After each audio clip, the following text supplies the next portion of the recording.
अभी आप लोगों ने बायोलॉजी की क्लास अटेंड करी सौरभ सर के द्वारा, और अब मैं अखिलेश ध्यानी आपको केमिस्ट्री की क्लास पढ़ाऊंगा।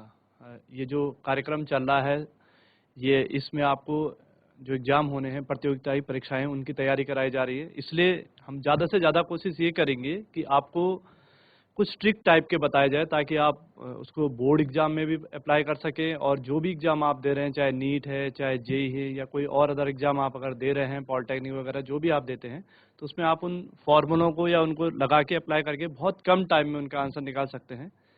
तो शुरू करते हैं केमिस्ट्री की एक क्लास जो मैं आपको पढ़ाने वाला हूँ। 11th का है वो एक टॉपिक, हाइब्रिडाइजेशन, यूनिट 4th में आप देखना, वहाँ से हम शुरू करते हैं। बच्चों, आज की जो क्लास है वो है हाइब्रिडाइजेशन।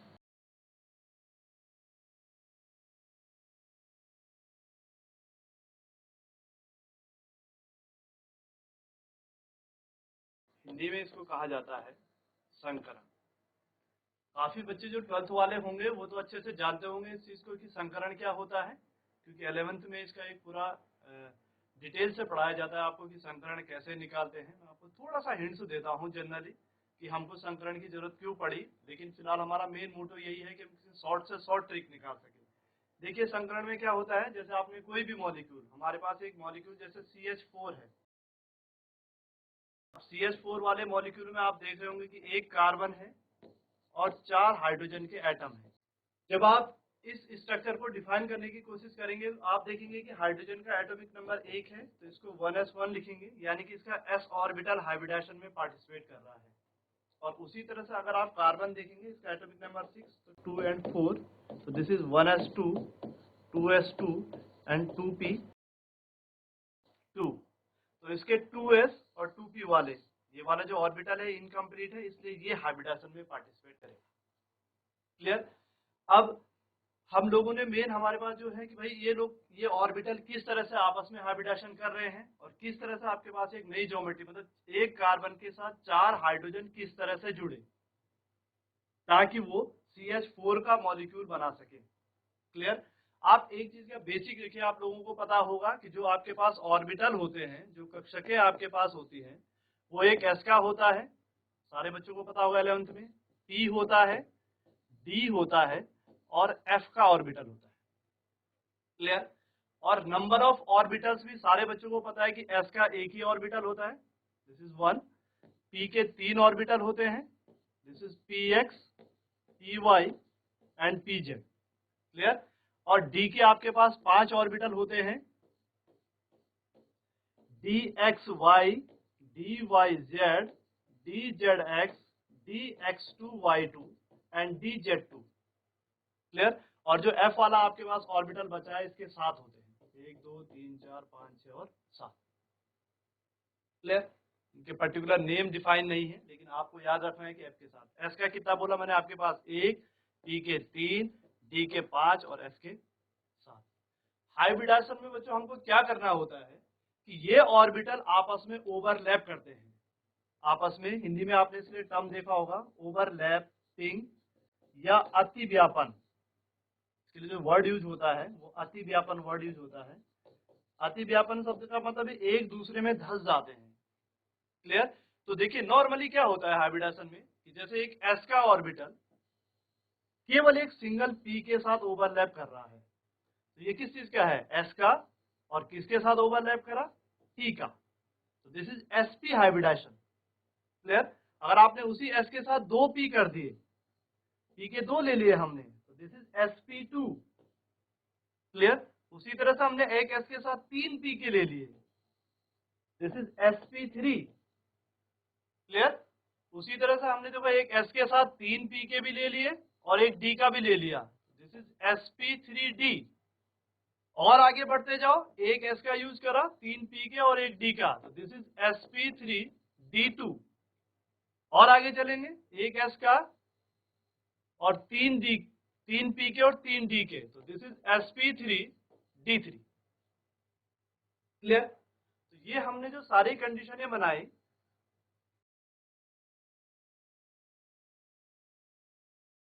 ये सारे हाइब्रिडेशन के टाइप्स भी हो जाएंगे। ठीक? sp, sp2, sp3d, sp3d2 and sp3d3, ये टाइप्स हो गए। क्लियर? मैं मेन आपको पॉइंट पे ले जाना चाह रहा हूँ, इसलिए मैंने थोड़ा आपको पुराना वाला हिंट्स दे दिया है। तो इन सारे उसमें देखिए, सारे जो ऑर्बिटल है वो आपस में ओवरलैप कर रहे हैं। एक s का, एक p का, दूसरे वाले में एक s का, 2 p के, तीसरे वाले में एक s का, 3 p के, फिर एक s, 3 p, एक d, फिर एक s, 3 p और 3 d, 2 d, फिर एक s, 3 p और 3 d। ये हाइब्रिडेशन के आपके पास नॉर्मली है। और भी हाइब्रिडेशन होते हैं, जब आप 12th में पढ़ेंगे, यूनिट होता है कोऑर्डिनेशन केमिस्ट्री, उसमें फिर sp3d2 या d2sp3 dsp2 हाइब्रिडेशन आता है, और बहुत सारे टाइप्स है ऑर्बिटल्स का ओवरलैप होने के बेस पे। लेकिन नॉर्मली जो एग्जाम लेवल के लिए इंपॉर्टेंट है वो ये 5 टाइप्स है। आप नोट करते रहे इनको साथ में, ताकि फिर आपके आए या ये काम आए। देखिए मैं इसका आपको डायरेक्ट ट्रिक बताता हूँ कि कैसे आपने एग्जाम वगैरह में इस क्वेश्चन को लगाना है। इसका ट्रिक देखते हैं। देखो,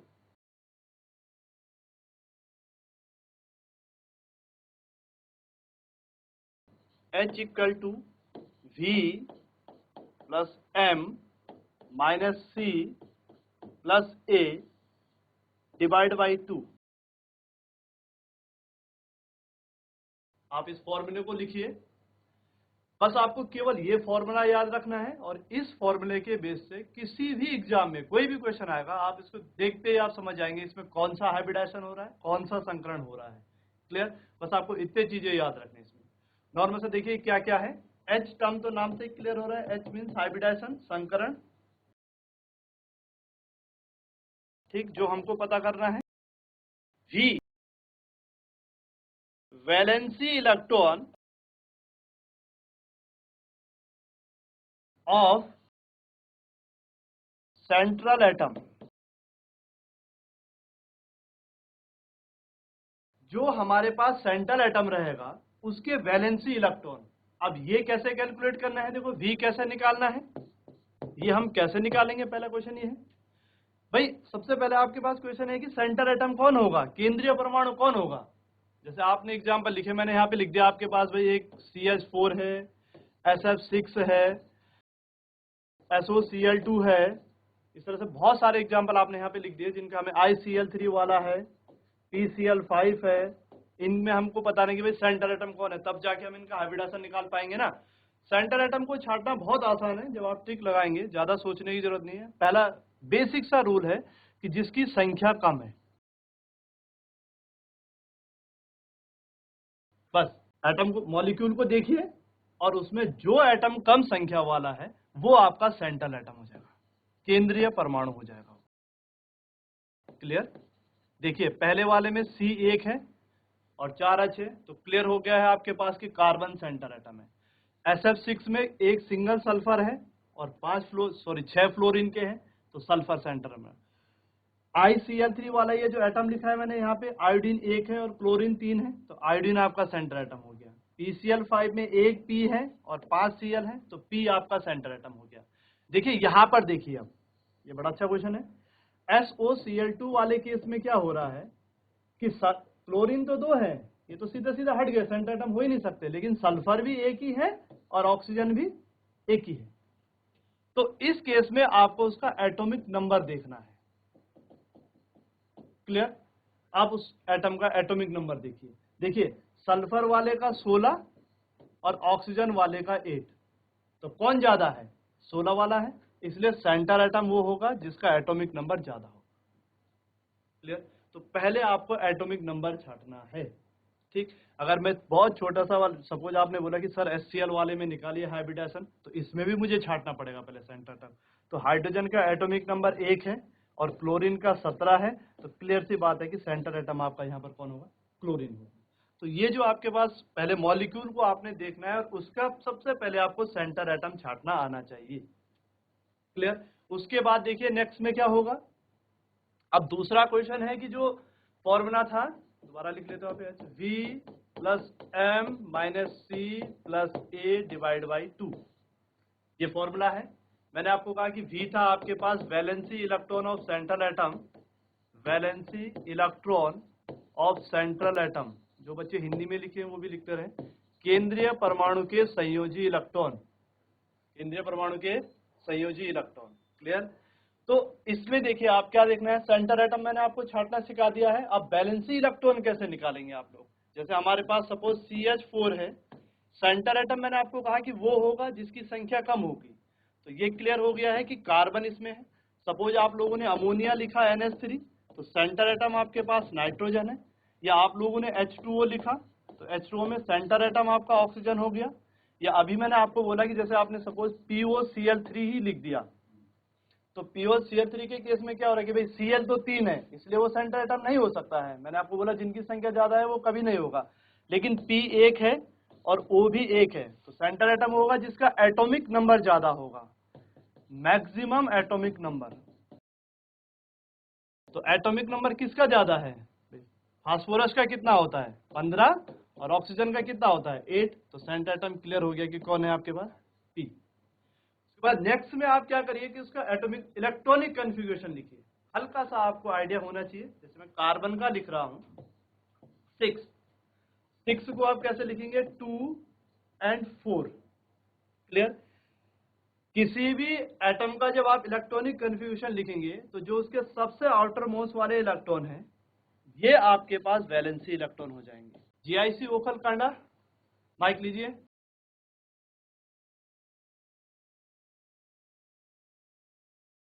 आप ये बताओ बस कि समझ में आ रहा है या नहीं आ रहा है, तो सर वो दूसरे तरीके से समझाएंगे।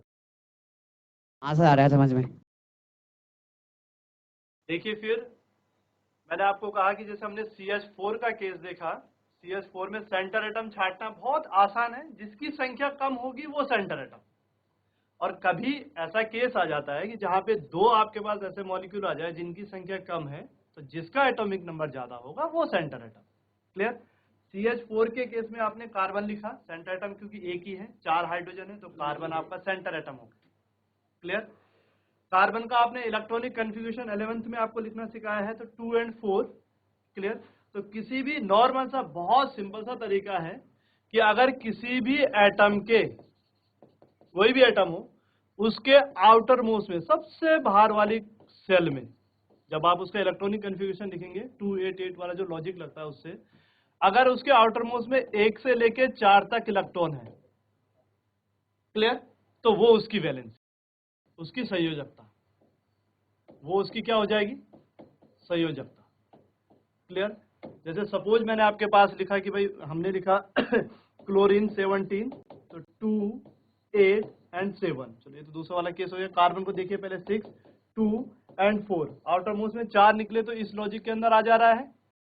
जिसके भी आउटर मोस्ट में 1 से 4 तक इलेक्ट्रॉन आएंगे वो उसकी संयोजकता, वो उसकी वैलेंसी। क्लियर।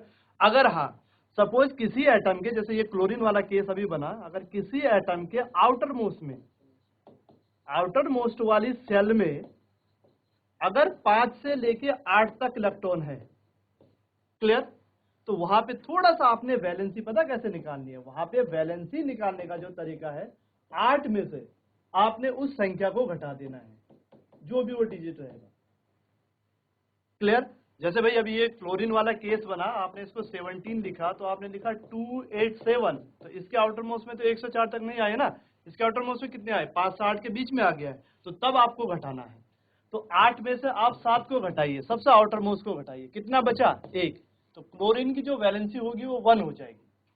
सिमिलर केस देखो नाइट्रोजन, देखिए यहाँ पे नाइट्रोजन का कितना होता है 7, तो 2 और 5। क्लियर। आउटर मोस्ट में कितने इलेक्ट्रॉन निकले 5, तो कैसे घटाएंगे, 8 में से 5 को घटा दीजिए, तो कितना आया 3, यानी कि नाइट्रोजन की वैलेंसी कितनी हो गई 3। सिमिलर ऑक्सीजन एटॉमिक नंबर 8, तो दिस इज 2 और 6। वैलेंसी कैसे निकालेंगे, तो 8 में से आप सीधा 6 को घटा दीजिए तो 2। कोई एक बच्चा, कोई भी एक बच्चा फास्फोरस 15 का बताइए वैलेंसी कितनी होगी, P।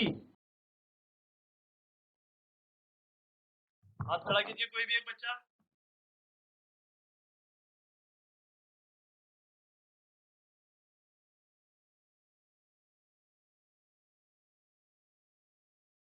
हेलो, बोलो बेटा। Good morning sir. Good morning ji, बताइए। संजीवन का ही बता दीजिए, सर एटॉमिक 3 नंबर होगी। लिखना है ना। शाबाश। क्लियर। 15 में से आपने इसको सर 285 3 लिखा। होगी। 8 में से आपने 5 घटाए तो 3 हो गए, शाबाश, क्लियर। तो नेक्स्ट देखो,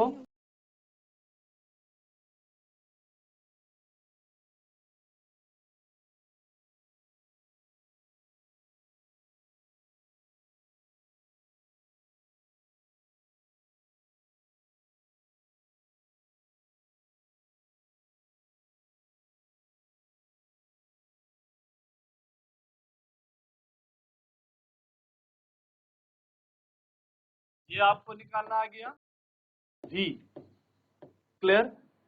अब दूसरा आपको निकालना है M। V तो मैंने आपको बोला कि सिंपल CH4 पे अप्लाई करते जाते हैं। आपने सेंटर एटम छाटा C, ठीक, उसका एटॉमिक नंबर लिखा तो 2 और 4। किसी भी सेंटर एटम के आउटर मोस्ट में जो इलेक्ट्रॉन होंगे वो आपने यहाँ रख देना है, शॉर्टकट ट्रिक, क्लियर। तो V आपको पता चल गया है कि CH4 के केस में V की वैल्यू कितनी हो गई, 4। यहाँ पे मैं साथ में लिखता भी जाता हूँ, V इक्वल टू हो गया आपके पास 4। नेक्स्ट है M। M कैसे निकालना है, ये है monovalent atom, number of monovalent atom, माने मोनोवैलेंट एटम की संख्या।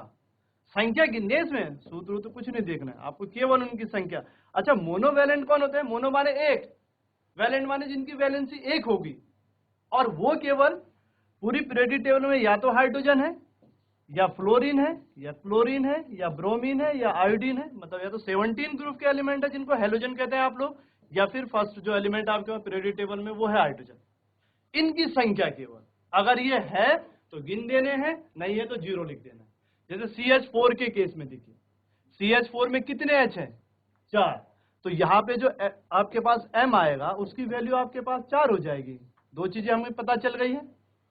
इस शॉर्टकट ट्रिक से आपने V पता कर लिया है, M पता कर लिया है। नेक्स्ट बच रहा आपके पास C माने कैटायन, हिंदी में इसको बोलते हैं धनायन। ये तो बहुत सिंपल है, छाटना कोई भी बच्चा बता देगा। आपने उस मॉलिक्यूल को देखना है उस पर कोई चार्ज है या नहीं है। CH4 में कोई चार्ज है नहीं, प्लस और माइनस तो लिखा होगा ना। सपोज अगर मैं एक एग्जांपल लिख देता यहाँ पर NH4 पॉजिटिव, तो आप बोलते सर इस पे 1 प्लस है, तो C की वैल्यू 1 हो जाती। लेकिन जैसे CH4 लिखा, NH3 लिखा, या इस तरह का कोई H2O लिखा, इन एटम में कोई चार्ज नहीं है, न्यूट्रल है, उदासीन है, तो इसलिए इनमें सब में C की वैल्यू क्या हो जाएगी, 0। तो CH4 के केस में भी जो आप C लिख रहे हैं वो 0। अब लास्ट बचा बेटा A है आपके पास एनायन, एनायन मतलब ऋणायन, और ऋणायन मतलब निगेटिव चार्ज। ये पॉजिटिव चार्ज था तो ये निगेटिव चार्ज। अब वो भी सेम दिख जाएगा मॉलिक्यूल में, जैसे CH4 लिखा, इसमें कहीं नहीं लिखा हुआ चार्ज, 0 है, न प्लस है न माइनस है। एक एग्जांपल लिखा आपने SO4 2 निगेटिव, देखो दिख रहा है ना निगेटिव, कितने निगेटिव दिख रहे हैं, 2। या PO4 3 निगेटिव, कितने निगेटिव दिख रहे हैं, 3। तो इसमें तो है, इसमें तो आप एक ही वैल्यू रखेंगे। लेकिन CH4 का एग्जांपल अभी हम कर रहे हैं तो इसमें ये सारी वैल्यू क्या है, 0। CH4 के केस में देखो बेटा, V कितना निकला, 4, MB कितना निकला, 4, C कितना आया, 0, और A कितना आया, 0। ये सारी चीजें क्लियर हो गई। अब फॉर्मूले में रखो 4, देखो V की वैल्यू 4, M की वैल्यू भी 4, -0 +0 डिवाइड बाई 2, यानी टोटल कितना हो गया ये 8 डिवाइड बाई 2, यानी कितना आ गया आपके पास 4। अब 4 को कैसे लिखेंगे, अभी मैंने आपको लिखना सिखाया था स्टार्टिंग में कि भाई सबसे पहले किसकी ऑर्बिटल होता है, S का, फिर 3 P के, PX, PY, PZ, फिर D के चलते हैं ना। तो कितना डिजिट आया, 4। मैंने कहा हमेशा S से शुरू करना है। देखो 4 है, एक आपने S को दिया, फिर आप P के पास जाएंगे, फिर आप दूसरे P के पास जाएंगे, फिर आप तीसरे P के जाएंगे, जब तक नहीं, अगर और होते तो D में जाते हम। चारों यूज हो गए, तो एक S का यूज करा आपने और 3 P के यूज करे, तो सीधा सीधा है CH4 में sp3 हाइब्रिडाइजेशन हो गया। CH4 में कौन सा हाइब्रिडाइजेशन हो गया, sp3। हाँ बच्चों, ये मेरे पास दाना चूल्हा के बच्चे हैं। बेटा ये हाइब्रिडाइजेशन आपकी समझ में आया? अगर आपको कहीं पर, ये आपका 1 से लेकर के 2 नंबर का क्वेश्चन होगा, और ये अगर मैं कह रहा हूँ कंपटीशन में, यदि अगर आप अपने बोर्ड के एग्जाम में जाएंगे तो ये 4 नंबर का प्रश्न होगा। तो अब आप कल्पना कीजिए आपको शॉर्टकट मेथड बता दी, गुरुजी ने भी आपको एक मेथड बताया होगा जो स्कूल में आप हल करते हो। हाँ धनाचुला कुछ बोल रहे बेटा, बताओ। Very good. हाँ सर, तो सर ये इसका कोई और भी मेथड हो सकता है इससे इजी कोई? ओके, इससे ज्यादा कोई इजी इसमें ऑल्टरनेट मेथड? इससे भी ज्यादा इजी अल्टरनेटिव है, लेकिन पहले आपको ये समझना होगा, क्योंकि इससे इजीली वाला हर मॉलिक्यूल पे नहीं लग पाएगा फिर नॉर्मल सा। जी सर। डिफिकल्ट मॉलिक्यूल में आपको इसको निकालना ही है। जैसे आपके पास मैंने IF7 वाला एग्जांपल लिख दिया है, तो इसमें तो आपको फॉर्मूला अप्लाई करना होगा, नहीं तो गलत हो जाते हैं क्वेश्चन। इसलिए आप ये 2 मिनट से भी पहले ये क्वेश्चन सॉर्ट हो जाता है और इजीली। ये एग्जांपल करके देता हूँ, फिर आप आसानी से देख के ही बता दो। एग्जाम्पल आपके सामने रख रहे हैं, इसके बाद फिर बताओ कि ये आपकी समझ में आया नहीं आया। यस सर, आ गया समझ में। NH3 वाले को ले लेते हैं और H2O चार्ज वाले भी कर लेते हैं एक दो, NH4 पॉजिटिव वाले को कर लेते हैं और SO4 2 निगेटिव वाले को। 4 मॉलिक्यूल हैं, चारों में देख लेते हैं कौन सा है बेटा सर। एक बार मैं फॉर्मूला लिख रहा हूं,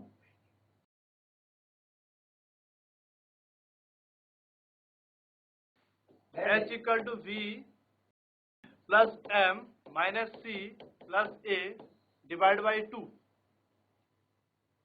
देखिए इसका सेंटर एटम कौन है? N, तो 7 2 एंड 5, तो V की वैल्यू हो गई 5। क्लियर? क्योंकि ये सेंटर एटम है और उसके मैंने आपको बोला कि किसी भी एटम के जो आउटर मोस्ट के इलेक्ट्रॉन होंगे वो V हो जाएंगे। सेंटर एटम छांटना मैंने आपको सिखाया, जिसकी संख्या कम होगी। तो नाइट्रोजन एक ही है, हाइड्रोजन 3 है, तो सेंटर एटम N हो गया। और उसका जब आपने इलेक्ट्रॉनिक कन्फिग्रेशन लिखा तो 2 एंड 5, आउटर मोस्ट में 5 आ गए, तो ये V हो जाएगा। क्लियर? नेक्स्ट है आपके पास M, मोनोवैलेंट।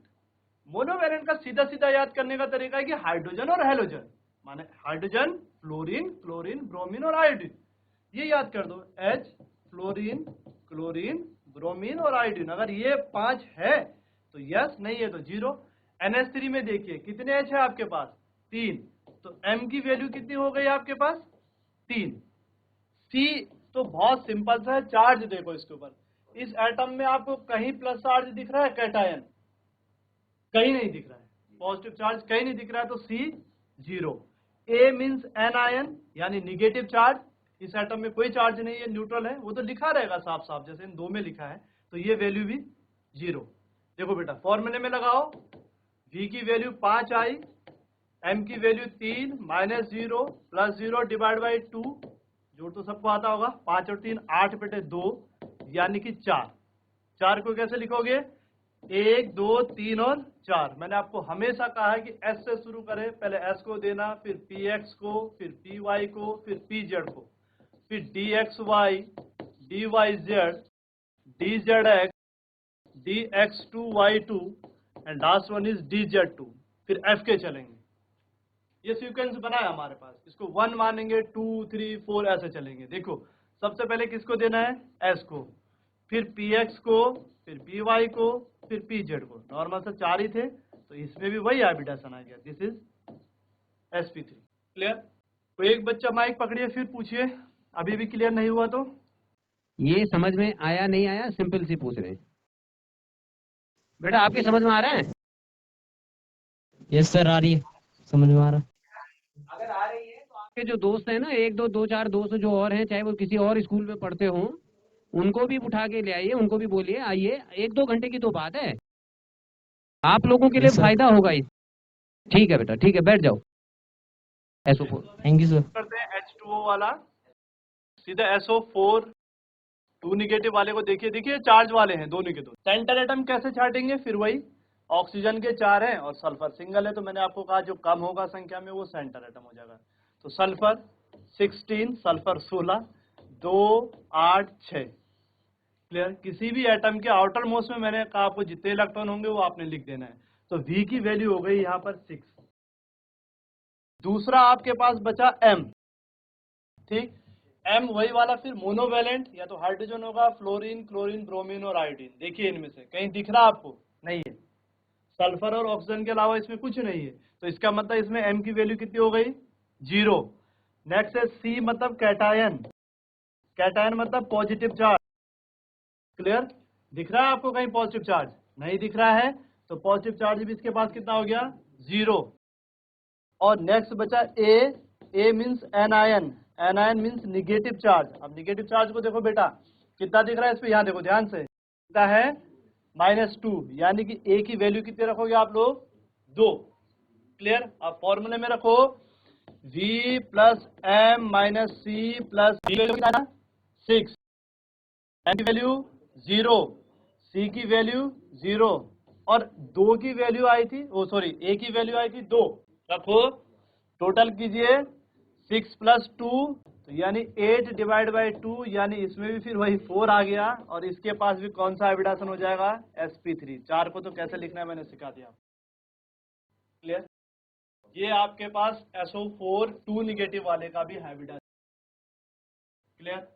मैं और एग्जांपल कर लेता हूं। एक और एग्जांपल देखिए, कुछ ऐसे केस बनते हैं अलग से, उनमें से जैसे मैंने एक एग्जांपल लिखा ICl3 और एक लिखा मैंने ICl2 निगेटिव।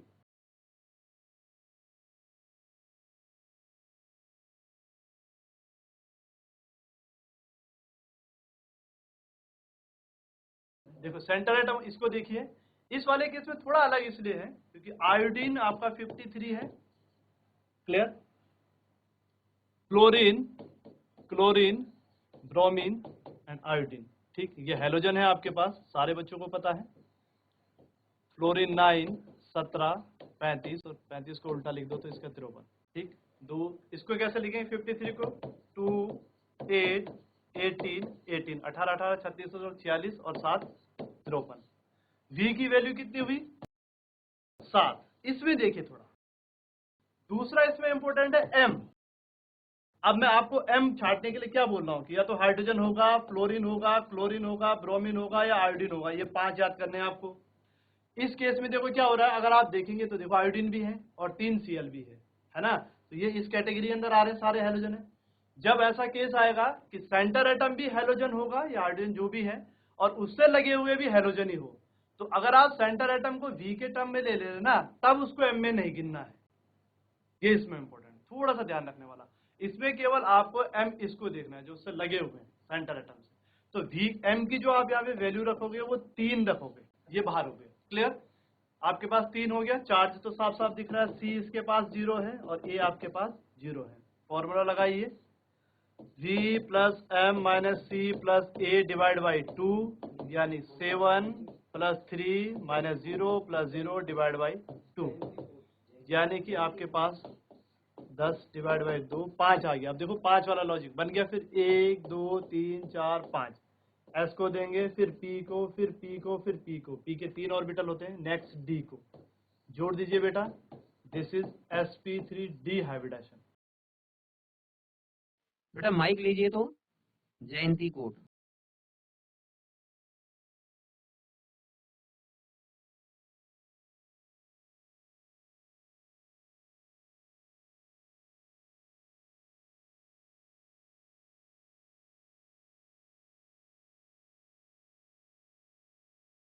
सारे क्वेश्चन उतारते जाइए, होमवर्क है। एक मैं बताता हूँ डिफिकल्ट वाला। Good morning morning. समझ में आ रहा है? Yes sir. अभी लास्ट में बताया था ना ICl3 का। जी। ICl3 में आपने देखा होगा, पहले तो इन्होंने कहा कि जो हेलोजन होंगे और हाइड्रोजन होगा उसको जो है हम मोनोवैलेंट में लेंगे। यहाँ पर जब दोनों हेलोजन आ गए तो सेंट्रल एटम कौन सा लिया? जिसका एटॉमिक, क्लोरीन। सेंटर एटम हमने लिया जिसका एटॉमिक नंबर ज्यादा है। ज्यादा। तो ज्यादा एटॉमिक नंबर आयोडीन का था, तो मोनोवैलेंट से बाहर हो गया। अब बच गया केवल क्लोरीन, इसीलिए इन्होंने क्लोरीन को मोनोवैलेंट मान लिया। ठीक है ना? और अन्य बच्चे जो भी बैठे हैं वो भी इस बात को ध्यान दीजिएगा। और गुरुजी ने आपको, बाकी हटा दीजिए, केवल वही रखिए सर। होमवर्क होमवर्क में एक डिफिकल्ट वाला मैं कर लेता हूँ। होमवर्क दोबारा लिख दीजिए। XeOF4, XeOF2, XeO2, XeF2, XeF4, ये बहुत इंपॉर्टेंट क्वेश्चन है। ये 12th के बोर्ड में आता ही आता है इनमें से एक। IF7 ICl2 negative ICl4 negative PO4 3 negative, ये सब आपने घर से करके लाने हैं। PCl5 PCl3 H2O का भी नहीं निकाला मैंने, H2O का भी आपने घर से निकाल के लाना है। AlCl3 BF3 SiF4, ये सब होमवर्क कर लीजिए शॉर्टकट ट्रिक से। इसमें एक जो डिफिकल्ट वाला है ये वाला, वो मैं कर लेता हूँ, XeOF4 वाले। Xe जिनोन है, जिनोन इनर्ट गैस है, कुछ आइडिया होगा। Helium, neon, organ, krypton, xenon and radon. Clear? ये 0 ग्रुप या 18 ग्रुप जो भी आप बोलना चाह रहे हैं उसके एलिमेंट हैं। पुराने उसमें इसको 0 बोला जाता था, अब 18 वाला बोला जाता है।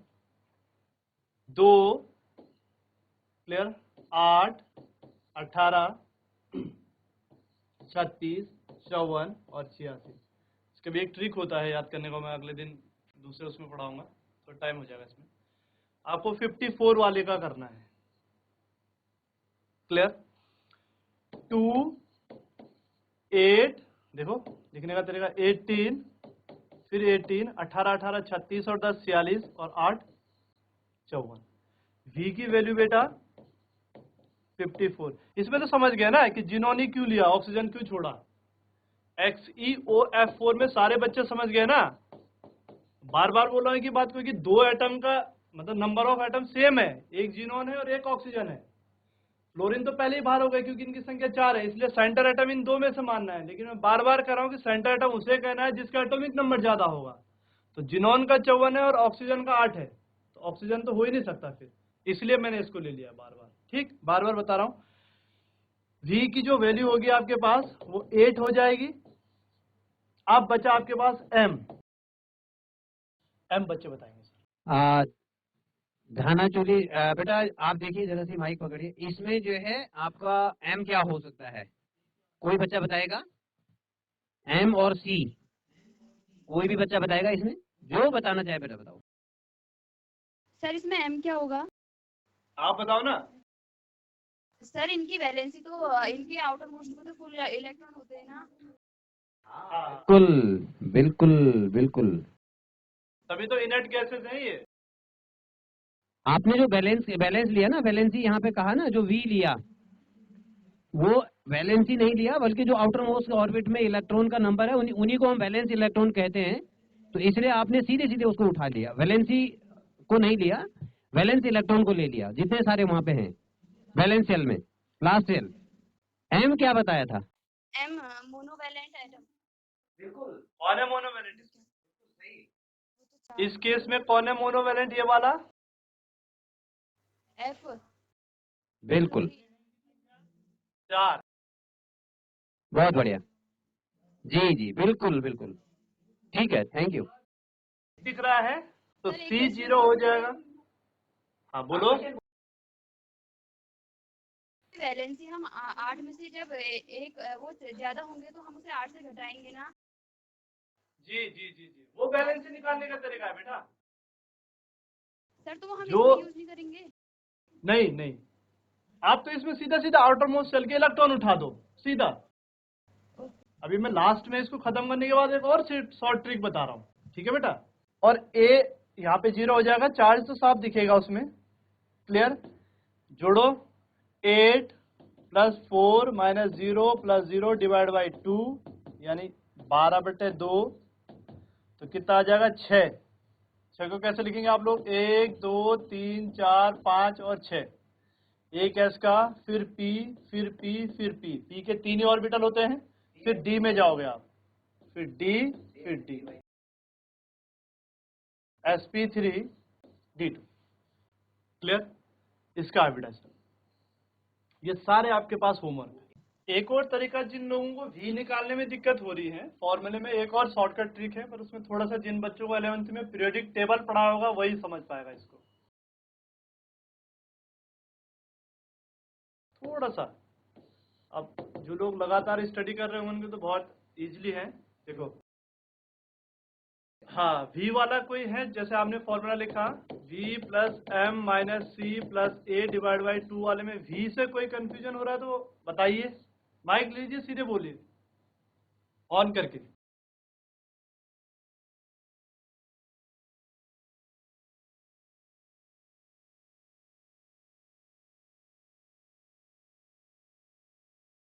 तो जब पीरियोडिक टेबल आपको सन 11th में पढ़ा होगा तो बोला होगा जो पहले के 2 ग्रुप है वो S वाले हैं, फिर D 3 से लेके और 12 तक D ब्लॉक, और फिर 13 से लेके और 18 तक, 13, 14, 15, 16, 17 और 18, ये आपके पास P ब्लॉक है। और पीरियोडिक टेबल से जो नीचे वाला होता है वो आपके पास F ब्लॉक। तो जो आपके पास नॉर्मली हाइब्रिडाइजेशन का जो क्वेश्चन आता है बोर्ड में या किसी भी प्रकार के एग्जाम में, वो याद रखिए या तो वो S ब्लॉक से रिलेटेड होता है या P वाला।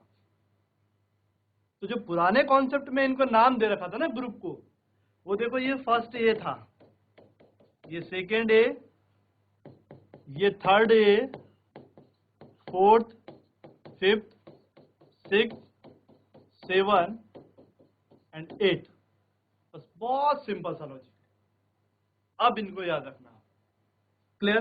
जैसे फर्स्ट ए में हाइड्रोजन है, लिथियम है, सोडियम है, पोटेशियम है, रूबिडियम है, सीजियम है, फ्रेंशियम है हाइड्रोजन वाले में। यहां से बीमक का सरवारा,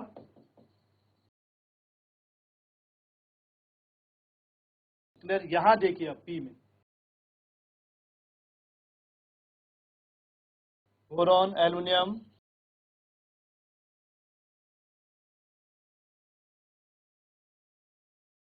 कार्बन फैमिली है, फिर नाइट्रोजन आता है,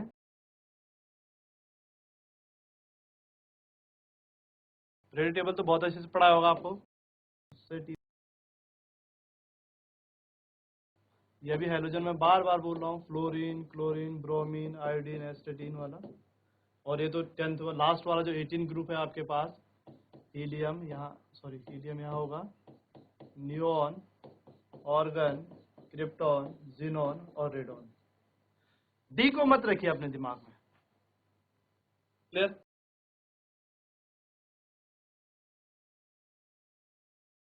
हटा लेते हैं तब आपको और आसान हो जाएगा। अब बस पी ब्लॉक का कॉन्सेप्ट हल्का दिमाग में रखिए, पीरियोडिक टेबल देखिए घर में जाके।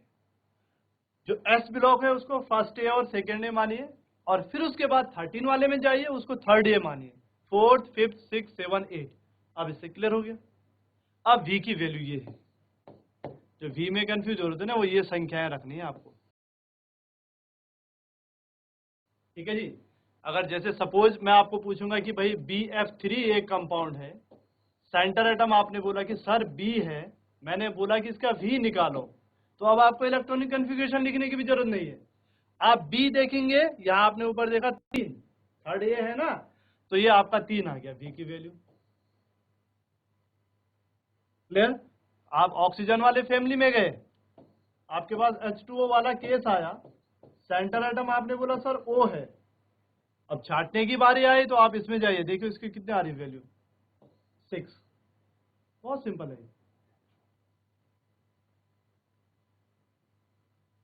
ये आपके पास एक और तरीका है। क्लियर? मैंने एग्जाम्पल दिए हैं, आप इनको सारे एग्जाम्पल घर में कीजिए, फिर कल मैं इससे आपको हाइब्रिडेशन जब आप निकाल देंगे उसके बाद हम डिस्कस करेंगे कि उनका ज्योमेट्री कैसे बनेगी, उनका स्ट्रक्चर कैसे होगा, वो भी ट्रिक बेस पे है। पहले फॉर्मूला याद कर लीजिए, ट्रिक से निकाल दीजिए, उसके बाद तुरंत हम कल स्ट्रक्चर डिसाइड करेंगे। तो बच्चों, आज की क्लास समाप्त हो गई है केमिस्ट्री की। हमने देखा कि हाइब्रिडेशन का जो शॉर्टकट ट्रिक होता है, देखिए हाइब्रिडेशन निकालने के बहुत सारे शॉर्टकट ट्रिक्स है, लेकिन ये एक ऐसा फॉर्मूला है इनऑर्गेनिक कंपाउंड में अप्लाई करने का कि जिससे गलतियां होने की संभावना बिल्कुल खत्म हो जाती है, और आपका आंसर, क्योंकि बहुत शॉर्ट टाइम में आप इसको कर देंगे तो आंसर गलत होना भी एक बिल्कुल होता है कि एक्यूरेट आंसर निकलता है। इसलिए मैंने और ज़्यादा शॉर्ट नहीं बताया, ताकि कुछ कंपाउंड में फेल हो जाता है तो फिर वहाँ पे गलतियाँ हो जाएगी। कल सेम टाइम पर क्लास होगी, इसके बाद हम कल उसमें डिस्कस करेंगे कि कोई जो आपके पास कंपाउंड दे रखा है उस कंपाउंड की ज्योमेट्री कैसे होगी। जैसे शॉर्टकट ट्रिक से हमने हाइब्रिडाइजेशन तो निकाल दिया, जैसे CH4 में भी आपने sp3 निकाला, NH3 में भी आपने sp3 निकाला, H2O में भी आपने sp3 निकाला, पर क्या इन सबकी ज्योमेट्री एक जैसी है, क्या ये सारे टेट्राहेड्रल है या नहीं है, वो भी कल हम ट्रिक से करेंगे। तो कल इसी टाइम में मिलते हैं। Thank you.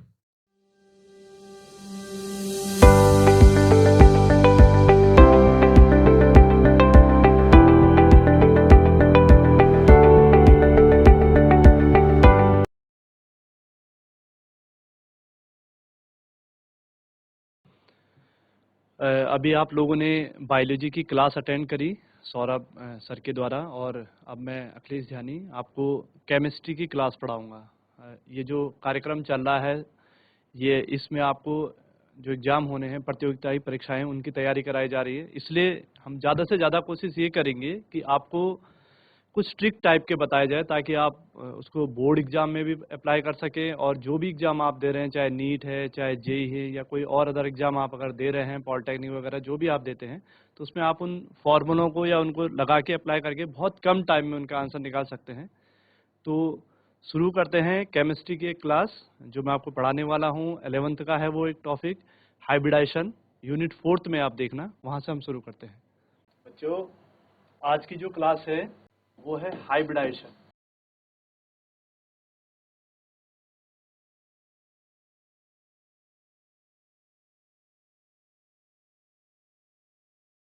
हिंदी में इसको कहा जाता है संकरण। काफी बच्चे जो 12th वाले होंगे वो तो अच्छे से जानते होंगे इस चीज को कि संकरण क्या होता है, क्योंकि 11th में इसका एक पूरा डिटेल से पढ़ाया जाता है आपको कि संकरण कैसे निकालते हैं। मैं आपको थोड़ा सा हिंट्स देता हूँ जनरली कि हमको संकरण की जरूरत क्यों पड़ी, लेकिन फिलहाल हमारा मेन मोटो यही है कि हम शॉर्ट से शॉर्ट ट्रिक निकाल सके। देखिए संकरण में क्या होता है, जैसे आपने कोई भी मॉलिक्यूल, हमारे पास एक मॉलिक्यूल जैसे CH4 है, CH4 वाले मॉलिक्यूल में आप देख रहे होंगे कि एक कार्बन है और 4 हाइड्रोजन के एटम हैं। जब आप इस स्ट्रक्चर को डिफाइन करने की कोशिश करेंगे, आप देखेंगे कि हाइड्रोजन का एटॉमिक नंबर 1 है, तो इसको 1s1 लिखेंगे, यानी कि इसका s ऑर्बिटल हाइब्रिडेशन में पार्टिसिपेट कर रहा है। और उसी तरह से अगर आप कार्बन देखेंगे, इसका एटॉमिक नंबर 6, तो 2 and 4, तो this is 1s2, 2s2 and 2p2। तो इसके 2s और 2p वाले, ये वाला जो ऑर्बिटल है इनकम्प्लीट है, इसलिए ये हाइब्रिडेशन में पार्टिसिपेट करेगा। क्लियर।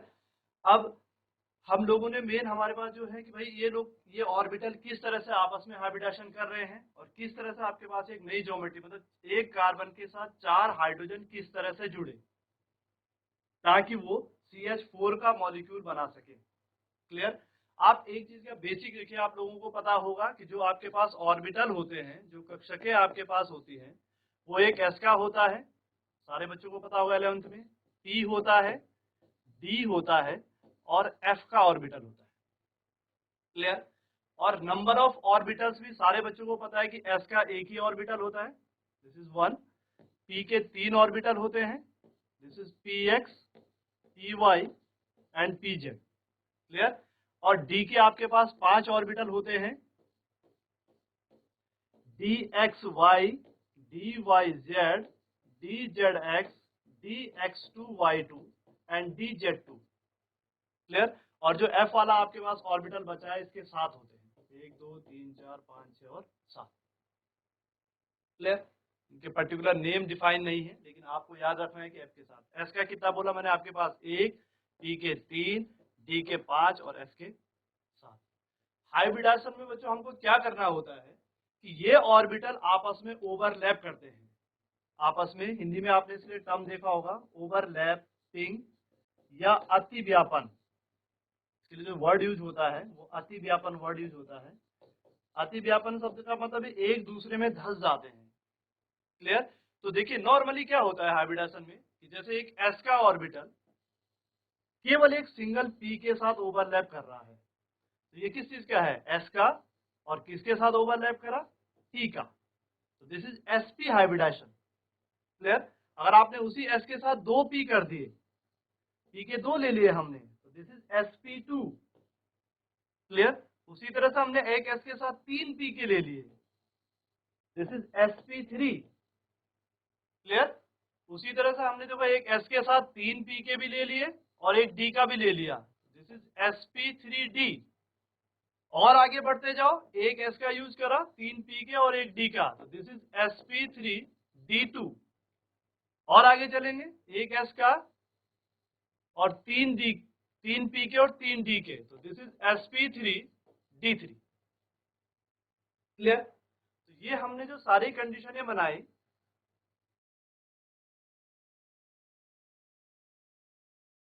ये सारे हाइब्रिडाइजेशन के टाइप्स भी हो जाएंगे।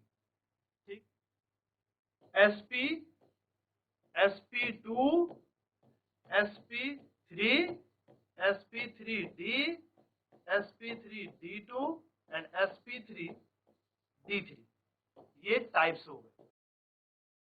क्लियर? मैं मेन आपको पॉइंट पे ले जाना चाह रहा हूं, इसलिए मैंने थोड़ा आपको पुराना वाला हिंट्स दे दिया है। तो इन सारे उसमें देखिए, सारे जो ऑर्बिटल है वो आपस में ओवरलैप कर रहे हैं। एक S का, एक P का, दूसरे वाले में एक S का, 2 P के, तीसरे वाले में एक S का, 3 P के, फिर एक S, 3 P, एक D, फिर एक S, 3 P और 3 D, 2 D, फिर एक S, 3 P और 3 D। ये हाइब्रिडाइजेशन के आपके पास नॉर्मली है। और भी हाइब्रिडाइजेशन होते हैं, जब आप 12th में पढ़ेंगे, एक यूनिट होता है कोऑर्डिनेशन केमिस्ट्री, उसमें फिर sp3d2 या d2sp3, dsp2 हाइब्रिडाइजेशन आता है, और बहुत सारे टाइप्स है ऑर्बिटल्स का ओवरलैप होने के बेस पे। लेकिन नॉर्मली जो एग्जाम लेवल के लिए इंपॉर्टेंट है वो ये 5 टाइप्स है। आप नोट करते रहे इनको साथ में, ताकि फिर आपके आए या ये काम आए। देखिए, मैं इसका आपको डायरेक्ट ट्रिक बताता हूँ कि कैसे आपने एग्जाम वगैरह में इस क्वेश्चन को लगाना है। इसका ट्रिक देखते हैं। देखो,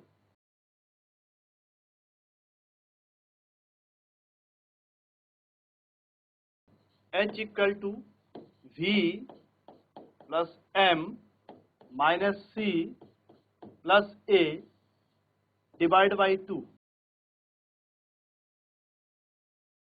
आप इस फॉर्मूले को लिखिए।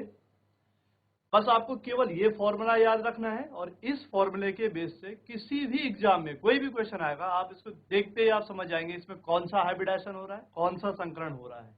क्लियर? बस आपको इतने चीजें याद रखनी है इसमें। नॉर्मल से देखिए क्या क्या है। H टर्म तो नाम से क्लियर हो रहा है, H मीन्स हाइब्रिडाइजेशन, संकरण। ठीक, जो हमको पता करना है। V, valency electron of central atom. जो हमारे पास सेंट्रल एटम रहेगा उसके वैलेंसी इलेक्ट्रॉन। अब ये कैसे कैलकुलेट करना है? देखो, V कैसे निकालना है, ये हम कैसे निकालेंगे, पहला क्वेश्चन ये है भाई। सबसे पहले आपके पास क्वेश्चन है कि सेंटर एटम कौन होगा, केंद्रीय परमाणु कौन होगा। जैसे आपने एग्जांपल लिखे, मैंने यहाँ पे लिख दिया आपके पास भाई, एक CH4 है, SF6 है, SOCl2 है। इस तरह से बहुत सारे एग्जांपल आपने यहाँ पे लिख दिए, जिनका हमें ICl3 वाला है, PCl5 है। इनमें हमको पता नहीं कि भाई सेंटर एटम कौन है, तब जाके हम इनका हाइब्रिडाइजेशन निकाल पाएंगे ना। सेंटर एटम को छांटना बहुत आसान है, जब आप टिक लगाएंगे, ज्यादा सोचने की जरूरत नहीं है। पहला बेसिक सा रूल है कि जिसकी संख्या कम है, बस एटम को, मॉलिक्यूल को देखिए, और उसमें जो एटम कम संख्या वाला है वो आपका सेंट्रल एटम हो जाएगा, केंद्रीय परमाणु हो जाएगा। क्लियर? देखिए, पहले वाले में C1 है और 4 H है, तो क्लियर हो गया है आपके पास कि कार्बन सेंटर एटम है। SF6 में एक सिंगल सल्फर है और 6 फ्लोरीन के हैं, तो सल्फर सेंटर में। ICl3 वाला ये जो एटम लिखा है मैंने यहाँ पे, आयोडीन 1 है और क्लोरीन 3 है, तो आयोडीन आपका सेंटर एटम हो गया। PCl5 में एक P है और 5 Cl है, तो P आपका सेंटर एटम हो गया। देखिए यहाँ पर, देखिए अब ये बड़ा अच्छा क्वेश्चन है। SOCl2 वाले केस में क्या हो रहा है कि क्लोरीन तो 2 है, ये तो सीधा सीधा हट गए, सेंटर एटम हो ही नहीं सकते, लेकिन सल्फर भी एक ही है और ऑक्सीजन भी एक ही है। तो इस केस में आपको उसका एटॉमिक नंबर देखना है। क्लियर? आप उस एटम का एटॉमिक नंबर देखिए। देखिए, सल्फर वाले का 16 और ऑक्सीजन वाले का 8, तो कौन ज्यादा है? 16 वाला है, इसलिए सेंटर एटम वो होगा जिसका एटॉमिक नंबर ज्यादा हो। क्लियर? तो पहले आपको एटॉमिक नंबर छांटना है। ठीक, अगर मैं बहुत छोटा सा वाला, सपोज आपने बोला कि सर HCl वाले में निकालिए हाइब्रिडाइजेशन, तो इसमें भी मुझे छांटना पड़ेगा पहले सेंटर एटम। तो हाइड्रोजन का एटॉमिक नंबर 1 है और क्लोरीन का 17 है, तो क्लियर सी बात है कि सेंटर एटम आपका यहाँ पर कौन होगा? क्लोरीन होगा। तो ये जो आपके पास पहले मॉलिक्यूल को आपने देखना है और उसका सबसे पहले आपको सेंटर एटम छांटना आना चाहिए। क्लियर? उसके बाद देखिए नेक्स्ट में क्या होगा। अब दूसरा क्वेश्चन है कि जो फॉर्मूला था, दोबारा लिख लेते हो आप, V plus M minus C plus A divide by 2, ये फॉर्मूला है। मैंने आपको कहा कि V था आपके पास valency electron of central atom, valency electron of central atom, जो बच्चे हिंदी में लिखे हैं वो भी लिखते रहे, केंद्रीय परमाणु के संयोजी इलेक्ट्रॉन, केंद्रीय परमाणु के संयोजी इलेक्ट्रॉन। क्लियर? तो इसमें देखिए आप क्या देखना है, सेंटर एटम मैंने आपको छांटना सिखा दिया है। अब बैलेंसी इलेक्ट्रॉन कैसे निकालेंगे आप लोग। जैसे हमारे पास सपोज CH4 है, सेंटर एटम मैंने आपको कहा कि वो होगा जिसकी संख्या कम होगी। तो ये क्लियर हो गया है कि कार्बन इसमें है। सपोज आप लोगों ने अमोनिया लिखा NH3, तो सेंटर एटम आपके पास नाइट्रोजन है। या आप लोगों ने H2O लिखा, तो H2O में सेंटर एटम आपका ऑक्सीजन हो गया। या अभी मैंने आपको बोला कि जैसे आपने सपोज POCl3 ही लिख दिया, तो POCl3 के केस में क्या हो रहा है कि भाई Cl तो 3 है, इसलिए वो सेंटर एटम नहीं हो सकता है। मैंने आपको बोला जिनकी संख्या ज्यादा है वो कभी नहीं होगा। लेकिन P 1 है और O भी 1 है, तो सेंटर एटम होगा जिसका एटॉमिक नंबर ज्यादा होगा, मैक्सिमम एटॉमिक नंबर। तो एटॉमिक नंबर किसका ज्यादा है, फास्फोरस का कितना होता है 15 और ऑक्सीजन का कितना होता है 8। तो सेंटर एटम क्लियर हो गया कि कौन है आपके पास, P। उसके बाद नेक्स्ट में आप क्या करिए कि उसका एटॉमिक इलेक्ट्रॉनिक कन्फिग्रेशन लिखिए। हल्का सा आपको आइडिया होना चाहिए। जैसे मैं कार्बन का लिख रहा हूं 6 को आप कैसे लिखेंगे 2 और 4। क्लियर? किसी भी एटम का जब आप इलेक्ट्रॉनिक कन्फिग्रेशन लिखेंगे तो जो उसके सबसे आउटर मोस्ट वाले इलेक्ट्रॉन हैं ये आपके पास वैलेंसी इलेक्ट्रॉन हो जाएंगे। GIC ओखल कांडा, माइक लीजिए।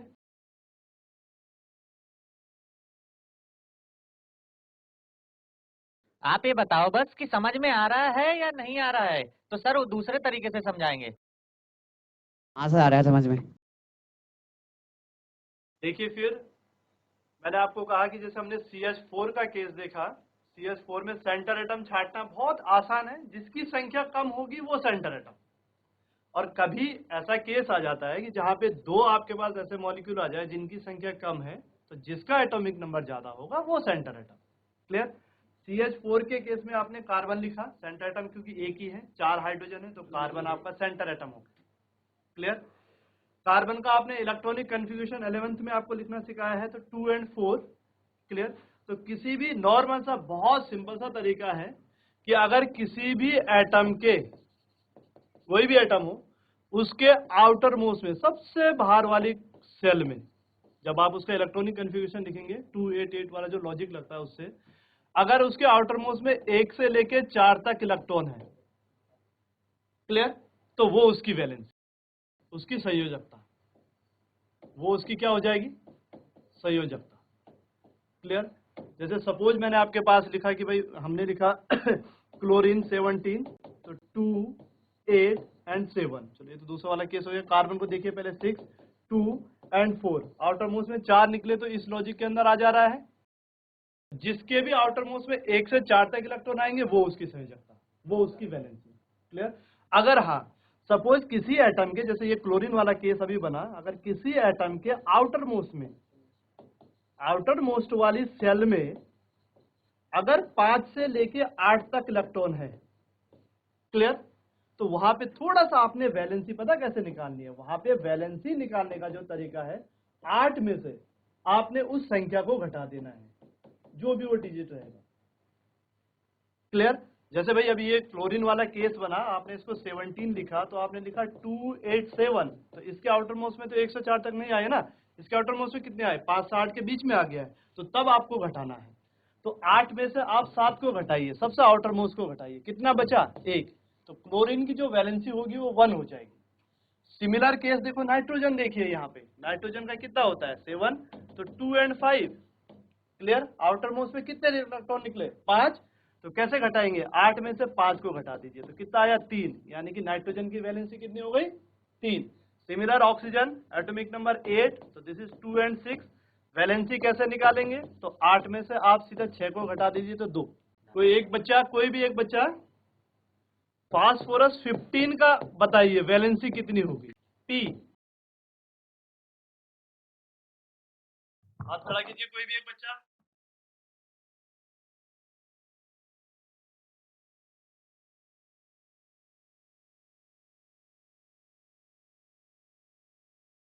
हेलो, बोलो बेटा। Good morning sir. Good morning ji, बताइए।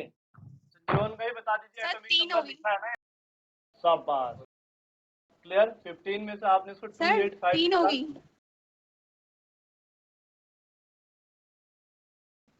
8 में से आपने 5 घटाए तो 3 हो गए, शाबाश, क्लियर। तो नेक्स्ट देखो,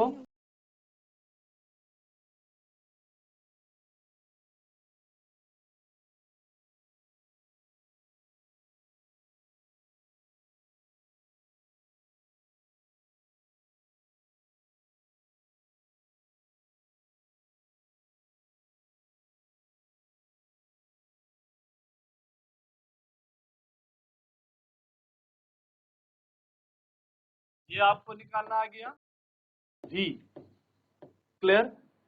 अब दूसरा आपको निकालना है M।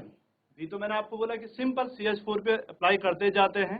आपने सेंटर एटम छाटा C, ठीक, उसका एटॉमिक नंबर लिखा तो 2 और 4। किसी भी सेंटर एटम के आउटर मोस्ट में जो इलेक्ट्रॉन होंगे वो आपने यहाँ रख देना है, शॉर्टकट ट्रिक, क्लियर। तो V आपको पता चल गया कि CH4 के केस में V की वैल्यू कितनी हो गई? 4। यहाँ पे मैं साथ में लिखता भी जाता हूँ, V इक्वल टू हो गया आपके पास 4। नेक्स्ट है M।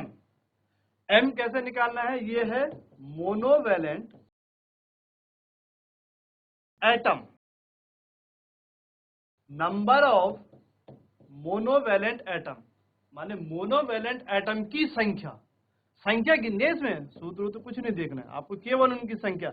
अच्छा, मोनोवैलेंट कौन होते हैं? मोनो माने एक, वैलेंट माने जिनकी वैलेंसी एक होगी, और वो केवल पूरी पीरियोडिक टेबल में या तो हाइड्रोजन है, या फ्लोरीन है, या क्लोरीन है, या ब्रोमीन है, या आयोडीन है। मतलब या तो 17 ग्रुप के एलिमेंट है जिनको हेलोजन कहते हैं आप लोग, या फिर फर्स्ट जो एलिमेंट आपके पीरियोडिक टेबल में वो है हाइड्रोजन। इनकी संख्या केवल, अगर ये है तो गिन देने हैं, नहीं है तो 0 लिख देना है। जैसे CH4 के केस में देखिए, CH4 में कितने H है? 4। तो यहाँ पे जो आपके पास M आएगा उसकी वैल्यू आपके पास 4 हो जाएगी। दो चीजें हमें पता चल गई है। इस शॉर्टकट ट्रिक से आपने V पता कर लिया है, M पता कर लिया है। नेक्स्ट बच रहा आपके पास C। C माने कैटायन, हिंदी में इसको बोलते हैं धनायन। ये तो बहुत सिंपल है, छाटना कोई भी बच्चा बता देगा। आपने उस मॉलिक्यूल को देखना है उस पर कोई चार्ज है या नहीं है। CH4 में कोई चार्ज है? नहीं, प्लस और माइनस तो लिखा होगा ना। सपोज अगर मैं एक एग्जांपल लिख देता यहाँ पर NH4 पॉजिटिव, तो आप बोलते सर इस पे एक प्लस है, तो C की वैल्यू 1 हो जाती। लेकिन जैसे CH4 लिखा, NH3 लिखा, या इस तरह का कोई H2O लिखा, इन एटम में कोई चार्ज नहीं है, न्यूट्रल है, उदासीन है, तो इसलिए इनमें सब में C की वैल्यू क्या हो जाएगी? 0। तो CH4 के केस में भी जो आप C लिख रहे हैं वो 0। अब लास्ट बचा बेटा A। A है आपके पास एनायन, एनायन मतलब ऋणायन, और ऋणायन मतलब निगेटिव चार्ज। ये पॉजिटिव चार्ज था तो ये निगेटिव चार्ज। अब वो भी शायद दिख जाएगा मॉलिक्यूल में, जैसे CH4 लिखा, इसमें कहीं नहीं लिखा हुआ चार्ज, 0 है, न प्लस है ना माइनस है। एक एग्जांपल लिखा आपने SO4 2 निगेटिव, देखो दिख रहा है ना निगेटिव, कितने निगेटिव दिख रहे हैं? 2। या PO4 3 निगेटिव, कितने निगेटिव दिख रहे हैं? 3। तो इसमें तो है, इसमें तो आप एक ही वैल्यू रखेंगे। लेकिन CH4 का एग्जांपल अभी हम कर रहे हैं तो इसमें ये सारी वैल्यू क्या है? 0। CH4 के केस में देखो बेटा, V कितना निकला? 4। MB कितना निकला? 4। C कितना आया? 0। और A कितना आया? 0। ये सारी चीजें क्लियर हो गई। अब फॉर्मूले में रखो 4, देखो V की वैल्यू 4, M की वैल्यू भी 4, -0 + 0 डिवाइड बाई 2, यानी टोटल कितना हो गया? ये 8 डिवाइड बाई 2, यानी कितना आ गया आपके पास? 4। अब 4 को कैसे लिखेंगे? अभी मैंने आपको लिखना सिखाया था स्टार्टिंग में कि भाई सबसे पहले किसकी ऑर्बिटल होता है? S का, फिर 3 P के, PX, PY, PZ, फिर D के चलते हैं ना। तो कितना डिजिट आया? 4। मैंने कहा हमेशा S से शुरू करना है। देखो 4 है, एक आपने S को दिया, फिर आप P के पास जाएंगे, फिर आप दूसरे P के पास जाएंगे, फिर आप तीसरे P के जाएंगे, जब तक नहीं, अगर और होते तो D में जाते हम। चारों यूज हो गए, तो एक S का यूज करा आपने और 3 P के यूज करे, तो सीधा सीधा है CH4 में sp3 हाइब्रिडाइजेशन हो गया। CH4 में कौन सा हाइब्रिडाइजेशन हो गया? sp3। हाँ बच्चों, ये मेरे पास दानाचूला के बच्चे हैं। बेटा ये हाइब्रिडाइजेशन आपकी समझ में आया? अगर आपको कहीं पर, ये आपका 1 से लेकर के 2 नंबर का क्वेश्चन होगा, और ये अगर मैं कह रहा हूँ कंपटीशन में, यदि अगर आप अपने बोर्ड के एग्जाम में जाएंगे तो ये 4 नंबर का प्रश्न होगा। तो अब आप कल्पना कीजिए, आपको शॉर्टकट मेथड बता दी, गुरुजी ने भी आपको एक मेथड बताया होगा जो स्कूल में आप हल करते हो। हाँ धनाचूला कुछ बोल रहे बेटा, बताओ। Very good. हाँ सर, तो सर ये इसका कोई और भी मेथड हो सकता है इससे इजी कोई? ओके, इससे ज्यादा कोई इजी इसमें ऑल्टरनेट मेथड? इससे भी ज्यादा इजी अल्टरनेटिव है, लेकिन पहले आपको ये समझना होगा, क्योंकि इससे इजीली वाला हर मॉलिक्यूल पे नहीं लग पाएगा। फिर नॉर्मल सा जी सर। डिफिकल्ट मॉलिक्यूल में आपको इसको निकालना ही है। जैसे आपके पास मैंने IF7 वाला एग्जांपल लिख दिया है, तो इसमें तो आपको फॉर्मूला अप्लाई करना होगा, नहीं तो गलत हो जाते हैं क्वेश्चन। इसलिए आप ये 2 मिनट से भी पहले ये क्वेश्चन सॉर्ट हो जाता है और इजीली। ये एग्जांपल करके देता हूँ, फिर आप आसानी से देख के ही बता दो। एग्जाम्पल आपके सामने रख रहे हैं, इसके बाद फिर बताओ कि ये आपकी समझ में आया नहीं आया। यस सर, आ गया समझ में। NH3 वाले को ले लेते हैं और H2O चार्ज वाले भी कर लेते हैं 1-2, NH4 पॉजिटिव वाले को कर लेते हैं और SO4 2 निगेटिव वाले को। 4 मॉलिक्यूल हैं, चारों में देख लेते हैं कौन सा हाइब्रिडाइजेशन। एक बार मैं फॉर्मूला लिख रहा हूं,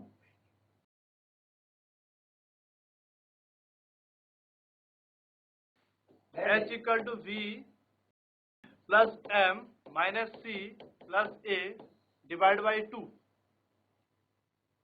देखिए इसका सेंटर एटम कौन है? N, तो 7, 2 and 5, तो V की वैल्यू हो गई 5। क्लियर? क्योंकि ये सेंटर एटम है और उसके मैंने आपको बोला कि किसी भी एटम के जो आउटर मोस्ट के इलेक्ट्रॉन होंगे वो V हो जाएंगे। सेंटर एटम छांटना मैंने आपको सिखाया, जिसकी संख्या कम होगी। तो नाइट्रोजन एक ही है, हाइड्रोजन 3 है, तो सेंटर एटम N हो गया। और उसका जब आपने इलेक्ट्रॉनिक कन्फिग्रेशन लिखा तो 2 and 5, आउटर मोस्ट में 5 आ गए, तो ये V हो जाएगा। क्लियर? नेक्स्ट है आपके पास M, मोनोवैलेंट। मोनोवैलेंट का सीधा सीधा याद करने का तरीका है कि हाइड्रोजन और हेलोजन, माने हाइड्रोजन, फ्लोरीन, क्लोरीन, ब्रोमीन और आयोडीन, ये याद कर दो। H, फ्लोरीन, क्लोरीन, ब्रोमीन और आयोडीन। अगर ये 5 है तो यस, नहीं है तो 0। NH3 में देखिए कितने H है आपके पास? 3, तो M की वैल्यू कितनी हो गई आपके पास? 3। C तो बहुत सिंपल सा है, चार्ज देखो इसके ऊपर। इस एटम में आपको कहीं प्लस चार्ज दिख रहा है? कैटायन कहीं नहीं दिख रहा है, पॉजिटिव चार्ज कहीं नहीं दिख रहा है, तो C 0। A मीन्स एनायन, यानी निगेटिव चार्ज। इस एटम में कोई चार्ज नहीं है, न्यूट्रल है, वो तो लिखा रहेगा साफ साफ, जैसे इन 2 में लिखा है, तो ये वैल्यू भी 0। देखो बेटा फॉर्मूले में लगाओ, V की वैल्यू 5 आई, M की वैल्यू 3 - 0 + 0 / 2, जोड़ तो सबको आता होगा, 5 और 3 8/2, यानी कि 4। 4 को कैसे लिखोगे? 1, 2, 3 और 4। मैंने आपको हमेशा कहा है कि S से शुरू करें, पहले S को देना, फिर PX को, फिर PY को, फिर PZ को, फिर DXY, DYZ, DZX, DX2Y2 and last one is DZ2, फिर FK चलेंगे। ये सीक्वेंस बना है हमारे पास, इसको 1 मानेंगे, 2, 3, 4 ऐसे चलेंगे। देखो सबसे पहले किसको देना है? S को, फिर PX को, फिर PY को, फिर PZ को। नॉर्मल से 4 ही थे, तो इसमें भी वही हाइब्रिडाइजेशन आ गया। This is sp3। क्लियर? तो एक बच्चा माइक पकड़िए, फिर पूछिए, अभी भी क्लियर नहीं हुआ तो। ये समझ में आया नहीं आया, सिंपल सी पूछ रहे हैं। बेटा आपकी समझ में आ रहा है? यस सर, आ रही है, समझ में आ रहा। अगर आ रही है तो आपके जो दोस्त हैं ना, 1, 2, 2, 4 दोस्त जो और हैं, चाहे वो किसी और स्कूल में पढ़ते हों, उनको भी उठा के ले आइए, उनको भी बोलिए आइए, 1-2 घंटे की तो बात है, आप लोगों के लिए फायदा होगा इस। ठीक है बेटा, ठीक है, बैठ जाओ।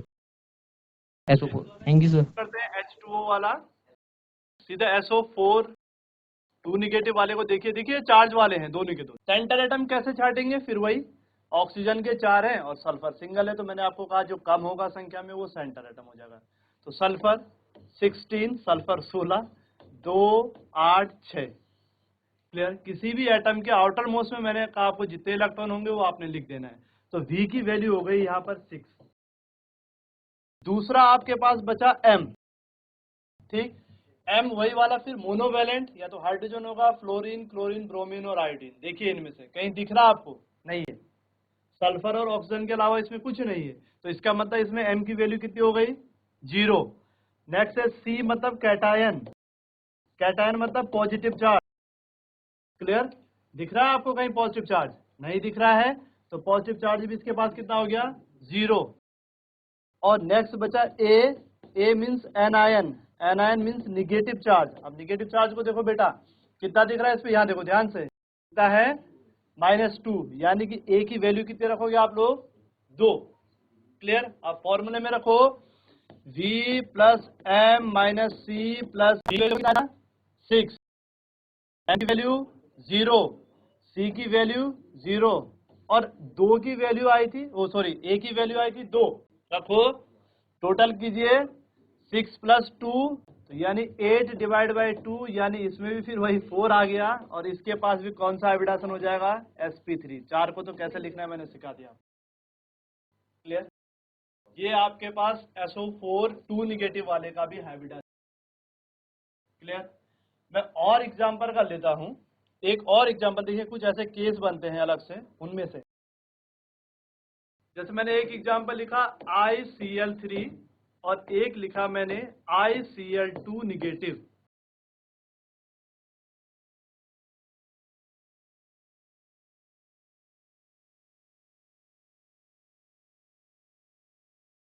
देखो सेंटर एटम, इसको देखिए, इस वाले केस में थोड़ा अलग इसलिए है क्योंकि आयोडीन आपका 53 है। Clear. Fluorine, chlorine, bromine and iodine. ठीक, ये हेलोजन है आपके पास, सारे बच्चों को पता है। फ्लोरीन 9, 17, 35, और 35 को उल्टा लिख दो तो इसका 53। ठीक, दो इसको कैसे लिखेंगे? 53 को 2 8 18 18 18 18 36 और 46 और 7 53। V की वैल्यू कितनी हुई? 7। इसमें देखिए थोड़ा, दूसरा इसमें इंपॉर्टेंट है M। अब मैं आपको M छांटने के लिए क्या बोल रहा हूँ कि या तो हाइड्रोजन होगा, फ्लोरीन होगा, क्लोरीन होगा, ब्रोमीन होगा या आयोडीन होगा। ये 5 याद करने हैं आपको। इस केस में देखो क्या हो रहा है, अगर आप देखेंगे तो देखो आयोडीन भी है और 3 Cl भी है ना। तो ये इस कैटेगरी अंदर आ रहे हैं, सारे हेलोजन है। जब ऐसा केस आएगा कि सेंटर एटम भी हेलोजन होगा या आयोडीन जो भी है, और उससे लगे हुए भी हेलोजन ही हो, तो अगर आप सेंटर एटम को V के टर्म में ले रहे ना, तब उसको M में नहीं गिनना है। ये इसमें इंपॉर्टेंट, थोड़ा सा ध्यान रखने वाला। इसमें केवल आपको M इसको देखना है जो उससे लगे हुए हैं सेंटर एटम से। तो V M की जो आप यहाँ पे वैल्यू रखोगे वो 3 रखोगे, ये बाहर हो गए। क्लियर। आपके पास 3 हो गया। चार्ज तो साफ साफ दिख रहा है, C इसके पास 0 है और A आपके पास 0 है। फॉर्मूला लगाइए, V plus M minus C plus A divide by 2, यानी 7 plus 3 minus 0 plus 0 divide by 2, यानी कि आपके पास 10 डिवाइड बाई 2 5 आ गया। अब देखो 5 वाला लॉजिक बन गया। फिर 1 2 3 4 5 S को देंगे, फिर P को, फिर P को, फिर P को। P के 3 ऑर्बिटल होते हैं। नेक्स्ट D को जोड़ दीजिए बेटा, दिस इज sp3d हाइब्रिडेशन। बेटा माइक लीजिए तो, जयंती कोट।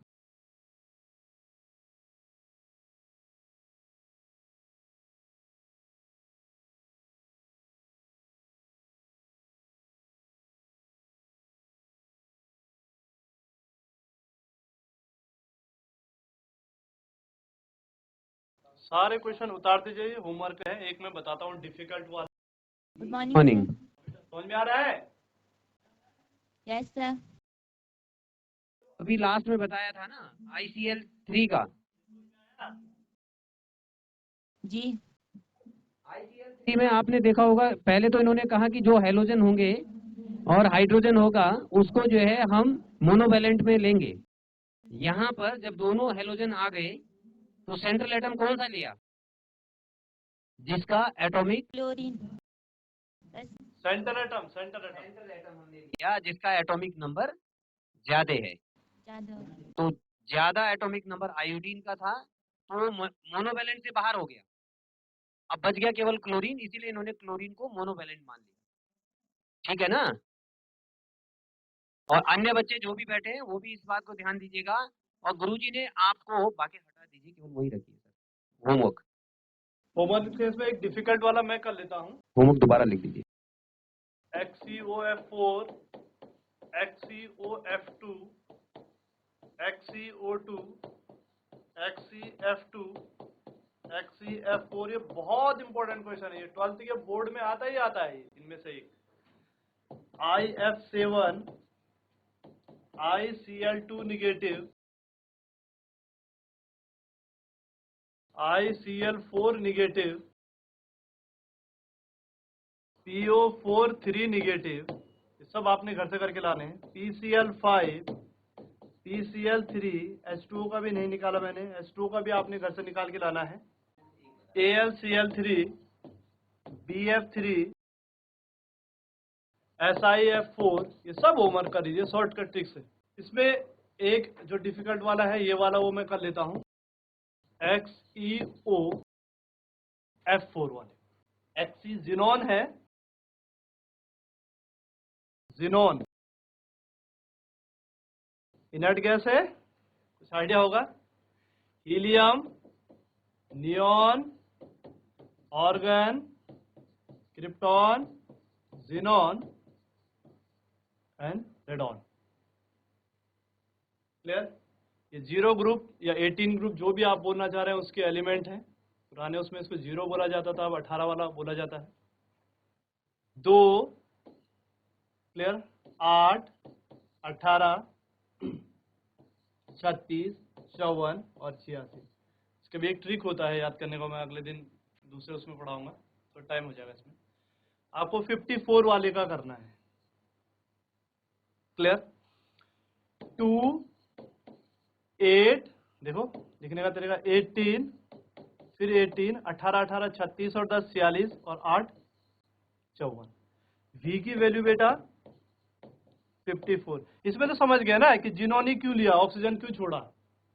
XeOF4 में सारे बच्चे समझ गए ना? बार बार बोल रहा हूं कि बात, क्योंकि 2 एटम का मतलब नंबर ऑफ एटम सेम है, एक जिनोन है और एक ऑक्सीजन है।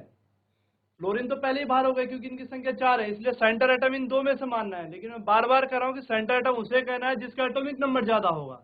तो जिनोन का 54 है और ऑक्सीजन का 8 है, तो ऑक्सीजन तो हो ही नहीं सकता फिर, इसलिए मैंने इसको ले लिया बार बार। ठीक, बार बार बता रहा हूं।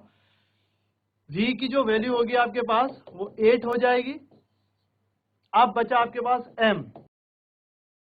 M बच्चे बताएंगे सर। घाना चोली बेटा आप देखिए जरा सी, माइक पकड़िए। इसमें जो है आपका M क्या हो सकता है, कोई बच्चा बताएगा? M और C, कोई भी बच्चा बताएगा इसमें? जो बताना चाहे बेटा बताओ। सर इसमें M क्या होगा? आप बताओ ना।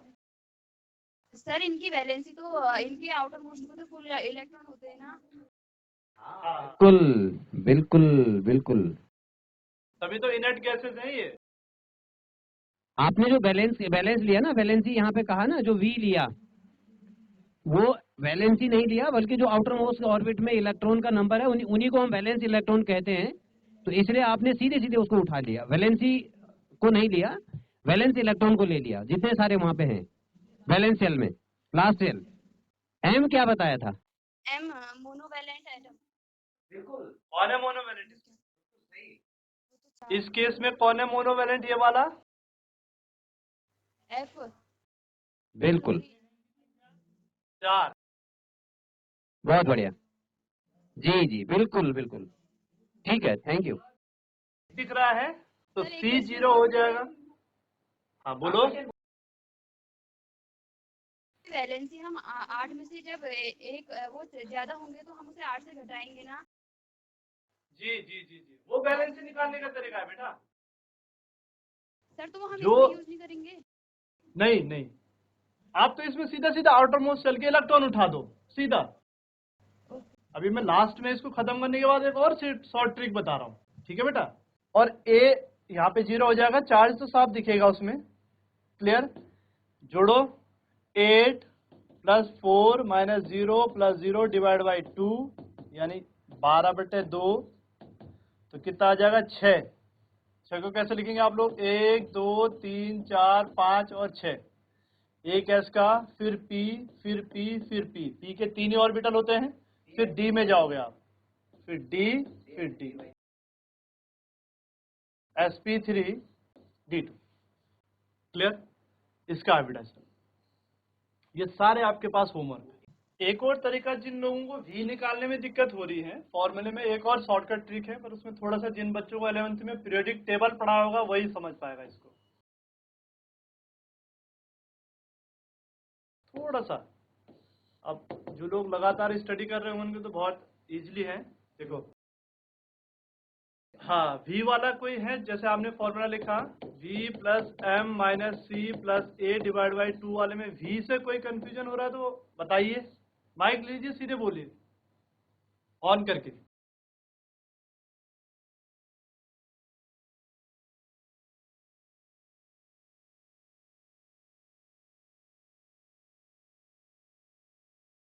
तो जब पीरियोडिक टेबल आपको सर ने 11th में पढ़ा होगा तो बोला होगा जो पहले के 2 ग्रुप है वो s वाले हैं, फिर d 3 से लेके और 12 तक d ब्लॉक, और फिर 13 से लेके और 18 तक, 13 14 15 16 17 और 18, ये आपके पास p ब्लॉक है।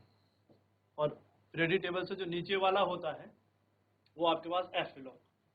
तो जो आपके पास नॉर्मली हाइब्रिडाइजेशन का जो क्वेश्चन आता है बोर्ड में या किसी भी प्रकार के एग्जाम में, वो याद रखिए या तो वो एस ब्लॉक से रिलेटेड होता है या पी वाला।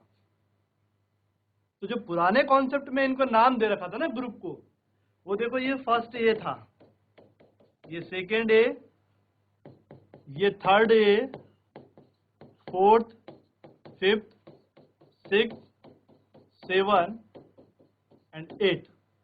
बस बहुत सिंपल सा लॉजिक। अब इनको याद रखना। क्लियर? जैसे फर्स्ट ए में हाइड्रोजन है, लिथियम है, सोडियम है, पोटेशियम है, रूबिडियम है, सीजियम है, फ्रेंशियम है हाइड्रोजन वाले में। यहां से बीमक का Sarwara,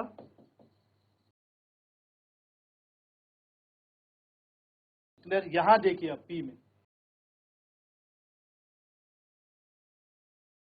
boron, aluminium,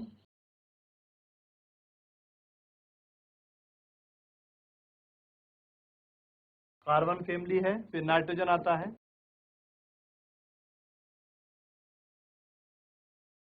periodic table तो बहुत अच्छे से पढ़ा होगा आपको। ये भी हैलोजन में बार बार बोल रहा हूँ, फ्लोरीन, क्लोरीन, ब्रोमीन, आयोडीन, एस्टेटीन वाला। और ये तो 10th लास्ट वाला जो 18 ग्रुप है आपके पास, हीलियम यहाँ, सॉरी हीलियम यहाँ होगा, नियोन, ऑर्गन, क्रिप्टॉन, जिनॉन और रेडॉन। डी को मत रखिए अपने दिमाग में।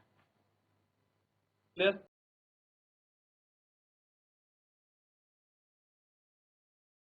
हटा लेते हैं तब आपको और आसान हो जाएगा। अब बस पी ब्लॉक का कॉन्सेप्ट हल्का दिमाग में रखिए, पीरियोडिक टेबल देखिए घर में जाके।